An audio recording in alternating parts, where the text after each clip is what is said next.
wasiirka wasaaradda caafimaadka ee Soomaaliland Dr. Salebaan Ciise Axmed Xagle Toosiyo oo ay weheliyaan gudida xaaladda degdega ah ee wasaaraddiisu ayaa ka warbixiyay waxqabadka iyo taakulaynta xaaladda abaareed ee dalka ka jirta wasaaraddiisu u geysatay.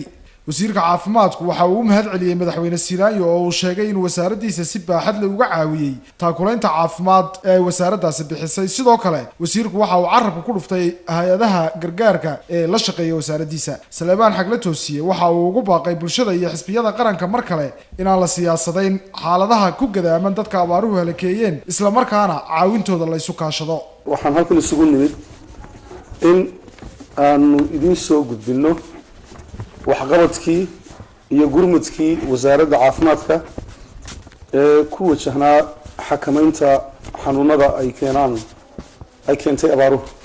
hirgelinta xarunta caafimaad oo loogu talagalay xakamaynta iyo daaweynta xanuunka shuban biyoodka ee ka jira wajaale la yiraahdo.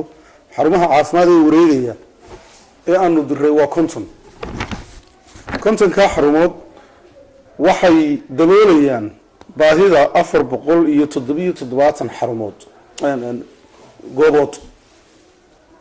marka kooxdii 10 goobood ayay ku soo hagaagaya. waa konton daawooyinkii bay wataan, dhakhaatiirtii baa saaran, qualified nurses-kii, umulisooyinkii, hygiene and sanitation-kii oo qof garanaysa. kontonkaasi waa sida waxaa dheeraada 302 xarumood oo caafimaad oo wadankeena ku yaala, iyaguna standby bay ku jiraan 24 saacadoodna way shaqeynayaan.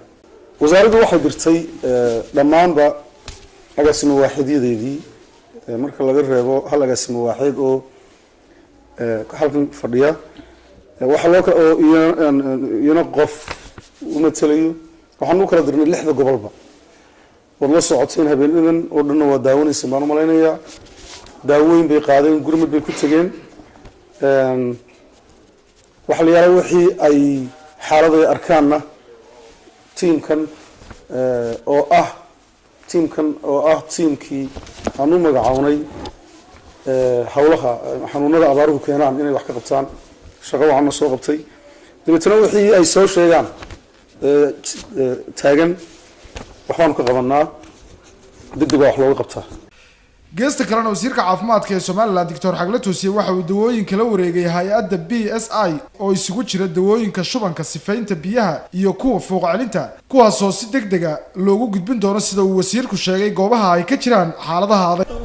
mas'uulku sheegay oo ka kooban daawadii shubanka, biyo sifeeyihii iyo fureenka oo labada cudur marka noogu daran waa shubanka iyo fureenka.